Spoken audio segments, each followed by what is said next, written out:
Panorama group, जो सोचता है वो करता है। भावनाओं को आपके साथ साझा करते रहे हैं, आप कर भी रहे हैं। लेटरल एंट्री एक खतरनाक डिजाइन है, एक ऐसा खतरनाक डिजाइन है जो आरक्षित वर्ग है, एससी, एसटी, ओबीसी, उनके आरक्षण पर डाका है और नीतीश कुमार जी उस डाका में अहम रोल निभा रहे हैं। नीतीश कुमार जी आरक्षण भक्षी की भूमिका में आ गए हैं। 45 अगर पदों पर डायरेक्टर और डिप्टी सेक्रेटरी रैंक के पदों पर सीधी साक्षात्कार बहाली अगर होगी, नियुक्ति होगी, अगर उसमें आरक्षण रोस्टर का अनुपालन नहीं किया जा रहा है, अगर आरक्षण रोस्टर का अनुपालन किया जाता तो 22 से 23 उसमें लोग एससी, एसटी और ओबीसी के लोग सीधे तौर पर उनको लाभ मिलता। जिन कंपनियों के बारे में कहा जा रहा है, उन कंपनियों के मानक में कहीं से भी हम इन वर्गों को नहीं पाते।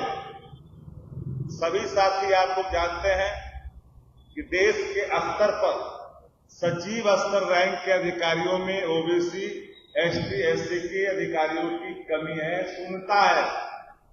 और इन परिस्थितियों में आरएसएस के लोगों को डायरेक्ट तौर पर लाभ पहुंचाने के लिए सीधी नियुक्ति जो साक्षात्कार के माध्यम से होगा, यह सरकार ने फैसला लिया जो दुर्भाग्यपूर्ण है। और 18 से सैकड़ों लोगों को लेटरल एंट्री के माध्यम से ये नियुक्त किए। सार्वजनिक करे मेरी चुनौती है, वो सार्वजनिक करे कि उसमें आरक्षण का अनुपालन हुआ है कि नहीं हुआ है। अभी तक आरक्षण का अनुपालन नहीं हुआ और संघी लोगों को उसमें नियुक्त करने की बैकडोर से पूरी जो है लगातार कोशिश करती जा रही है और भर्तियां हो रही है। हैरानी इस बात को लेकर के है कि जो लोग कहते हैं कि हम आरक्षण के पक्षकार लोग हैं, चाहे वो जन चौटाला हो, चंद्रबाबू नायडू हो, या फिर जीतन राम मांझी हो, चिराग पासवान हो, हम नीतीश कुमार जी को तो शुरू से मानते हैं, जब से भारतीय जनता पार्टी के साथ है तब से गाहे बेगाहे आरक्षण के खिलाफ इनका रोल साफ साफ दिखता है। इसलिए मेरा सीधा चार्ज है बिहार के honourable chief minister mister Nitish Kumar ji पर कि आप आरक्षण भक्षी हैं, आरक्षण भक्षी थे और अभी आरक्षण का सीधे आप ग्राह कर रहे हैं। जो डाका पड़ रहा है आरक्षण पर, उसमें आप मुख्य भूमिका में हैं। बिहार के साथ बिहार आज कहां खड़ा है, देश कहां खड़ा है, इन सवालों पर लगातार हम लोग कहते रहे। लेकिन एक बात जान लीजिए कि परीक्षा जो सरकार में जो जाते हैं, सीधे आईपीएस परीक्षा, आईएएस की परीक्षा, कई श्रेणियों में जाकर करके परीक्षा देते हैं। प्रारंभिक परीक्षा होती है, मुख्य परीक्षा होती है, फिर साक्षात्कार होता है तो आईएएस आईपीएस बनता है। यहां तो लेटरल एंट्री क्या है भाई? इंटरेस्ट क्या है? इंटरेस्ट साफ है कि आरएसएस के लोगों को, आरक्षण विरोधी लोगों को वहां पर जगह दिया जाए। हमारी पार्टी शुरू से आदरणीय लालू प्रसाद जी के नीतियों के अनुरूप, उनके निर्णयों के अनुरूप, उनके सिद्धांत और विचारों के अनुरूप लगातार से आरक्षण रोस्टर के अनुपालन कराने के लिए कृत संकल्पित हम लोग हैं। और इस बार जो संघ लोक सेवा आयोग ने लेटरल एंट्री के माध्यम से जो निर्णय लिया है, जो विज्ञापन निकाला है, राष्ट्रीय जनता दल इसका पुरजोर विरोध करती है और हम इसे पूरी कोशिश करने हैं। लगातार हम लोग जन समर्थन जुटाएंगे कि ताकि यह निर्णय को वापस ले केंद्र की सरकार। मैं जानता हूं कि नीतीश कुमार अभी लेन लॉन की भूमिका में है, कभी पैर पकड़ लेते हैं, कभी जाकर करके हाथ जोड़ लेते हैं, कभी अंगूठी देखते हैं हाथों का। कई दृश्यों को आप लोग सब लोगों ने देखा है। तो नीतीश कुमार जी से अब ओबीसी, एससी, एसटी के लोगों का कोई अब भरोसा नहीं है। नीतीश कुमार आरक्षण भक्षी है। इसे लेटरल एंट्री एक खतरनाक डिजाइन है और इस खतरनाक डिजाइन का राष्ट्रीय जनता दल खुल्लम खुल्ला विरोध करता है। और एक मांग हमने जो किया, फिर से दोहरा दो आपको, 18 से लेके अभी तक सैकड़ों लेटर एंट्री के माध्यम से बहालियां की गई। रूल यह भी आरक्षण नियमावली के अनुसार कि 45 दिन से अधिक का अगर कोई भी आप किसी को नियुक्त करते हो तो आरक्षण के नियमावली को उसमें लागू करना होगा। यहां पर उसका भी वायलेशन हुआ है। हमारे नेता तेजस्वी जी लगातार चरणबद्ध लेटर एंट्री को लेकर करके हमारे पार्टी के प्रदेश अध्यक्ष जी इस पर लगातार लोगों को अपनी राय रख रहे हैं, अपनी बात कर रहे हैं, लोगों को जागरूक कर रहे हैं। आप जानते हैं कि हर फ्रंट पर बिहार की सरकार पूरे तौर पर फेल है, पूरा उनका आभा समाप्त है। अब देख रहे हैं कि पिछले एक सप्ताह में और उसके पहले एक सप्ताह, फिर उसके पहले एक सप्ताह, फिर उसके पहले एक सप्ताह, हर सप्ताह में बिहार की दुर्दशा का एक एक तस्वीर आपके सामने नेता प्रतिपक्ष रखते हैं, बुलेटिन जारी करते हैं कि बिहार इन दिनों अपराधियों के हवाले है। एक रिटायर्ड अधिकारी अपने जूते के नोक पे पुलिस तंत्र को संचालित करता है। पुलिस हेडक्वार्टर की नहीं सुनी जाती है, बोली चाली के आधार पर पदस्थापित किया जाता है। तो जो बोली चाली के आधार पर पदस्थापित होंगे पुलिस महकमे में, उनकी भूमिका संग्रही होगी, उनकी भूमिका लॉ एंड ऑर्डर को स्थापित करने के लिए नहीं होगा। अच्छे अच्छे अधिकारी उनको काम करने से रोका जाता। बिहार में आप देख रहे हैं, याद करें 2005 में किन किन महारथियों ने नीतीश कुमार जी को सरकार बनाने में अपनी अहम भूमिका निभाई थी। वो सब लोग आज एक साथ एक मंच पर आ गए हैं, वो सब लोग धीरे धीरे उनके साथ हो गए हैं। नीतीश कुमार जी तो ऐसा काम करते, नीतीश कुमार जी के साथ अगर कोई चल जाए तो व्यक्ति महात्मा बन जाता है, और वही व्यक्ति इधर चलाए तो उनके प्रवक्ता, उनके नेता खूंखार अपराधी पेश करते हैं। तो आजकल हमारे पार्टी के प्रदेश अध्यक्ष जी लगातार जो मैं देख रहा हूं, जो उत्तर बिहार से लेकर के दक्षिण बिहार, पूरब से लेकर के पश्चिम, चारों तरफ के जितने भी सब जो बाहुबली है, सब अब नीतीश कुमार जी की अगल बगल की शोभा। किसी को उत्तर प्रदेश की पुलिस खोज रही है, किसी को नीतीश कुमार घृणा करते थे वह भी सुनते हैं बाहर आने वाला है। नीतीश कुमार न किसी को फंसाते हैं न किसी को बचाते हैं।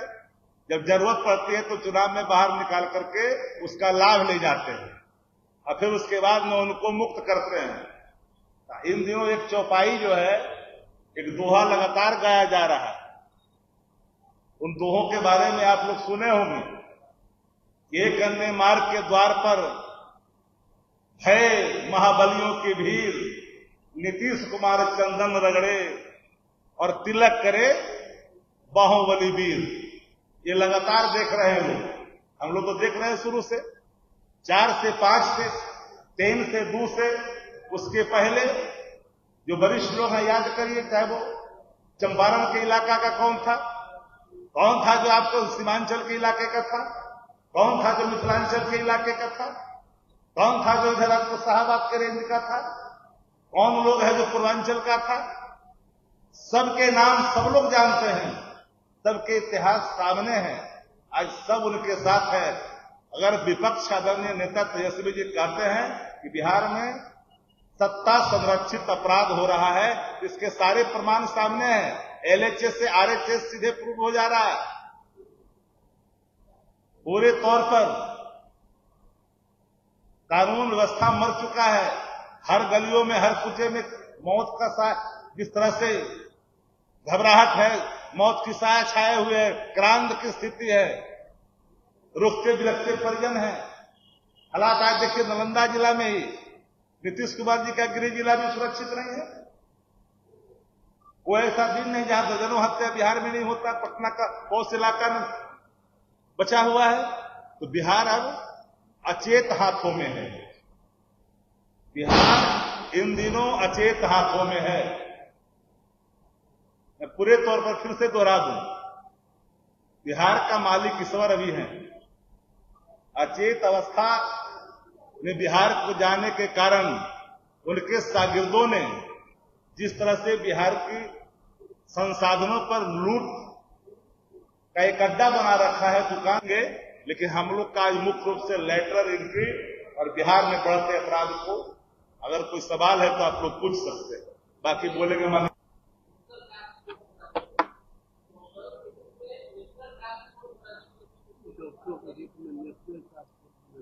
किसी प्रकार के अपराध को रोकने के लिए सरकार अगर कोई टास्क फोर्स का गठन करती है तो कोई उसका विरोध नहीं कर सकता। लेकिन एक मेरा सीधा सवाल है, हम एक सरकार को अगर निर्देश देती है उच्चतम न्यायालय या सरकार ही निर्णय लेती है तो मैं मानता हूं कि टास्क फोर्स गठित करो। ऐसे तो हर राज्यों में अपराध को रोकने के लिए सरकार के पास तंत्र है। बाबत भी किसी सवाल को लेकर के, स्पेसिफिक चीजों को लेकर के उच्चतम न्यायालय के कोई डायरेक्शन आए हैं, उसका इंप्लीमेंटेशन किस रूप में राज्य की सरकार करती है, सरकार का निर्णय क्या होता है पर पढ़ने के बाद बताएंगे। लेकिन एक बात, डिस्क्रिमिनेशन ऑफ रेस नहीं होना चाहिए देश के अंदर में। अगर सुगवा मांझी का रेप हो तो लोग चुप्पी साध ले, ऐसा नहीं होना चाहिए। रेप को डिस्क्रिमिनेशन नहीं करनी चाहिए। बिहार में संस्थागत रेप हुए, अबलाएं न्याय की गुहार मुजफ्फरपुर में करती रही, इसके पहले क्या उसका कोई फलाफल आया? क्या कोई संस्थान इसको कोई मुहिम चलाया? लेकिन जहां पर कोई घटनाएं घटती है तो मैं बड़ी ईमानदारी से बोलता हूं कि कठोरतम शासन को कार्रवाई करना चाहिए। हम सबके साथ न्याय की बात करते हैं, ऐसा नहीं कि न्याय की गुहार लगाता रहे, कोई सुनने वाला नहीं। रंग और भेद के आधार पर अगर आप उसको प्राथमिकता दोगे तो ये चीजों में और बढ़ावा होगा। रेप चाहे वो गरीब का हो, वो अमीर का हो, किसी वर्ग, किसी जाति, किसी धर्म का हो, अगर है उस कानून को अपना काम समानता के दृष्टिकोण से करना चाहिए। संस्थानों को भी समदर्शिता का भाव रखना चाहिए। लेटरल एंट्री पर अश्विनी वैष्णव ने कहा है कि ये जो मुहाका एपीसी हो तो कांग्रेस ने ही लाई है और उन्होंने जानबूझ के 13 पॉइंट रोस्टर का इंतजार नहीं किया। मिस्टर वैष्णव अभी नए नेता हैं। एक रिटायर आईएएस अधिकारी के बाद डायरेक्ट उनको पुरस्कृत किया गया है रेलवे को बेचने के लिए। रेल की दुर्दशा, टाइम पर चले ट्रेन लेकिन टाइम पर एक्सीडेंट होता है, ये पहचान है। कौन जानता है कि कौन है वैष्णव?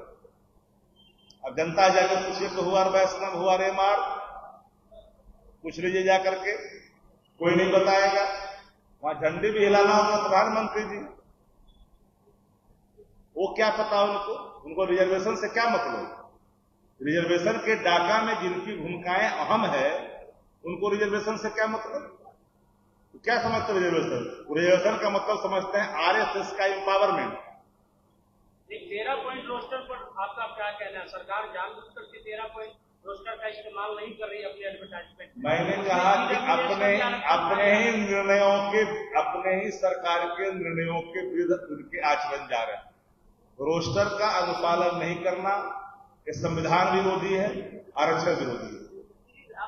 अब माननीय प्रदेश अध्यक्ष जी बोले, माननीय प्रदेश अध्यक्ष जी बोले, सवाल क्या बोलिए?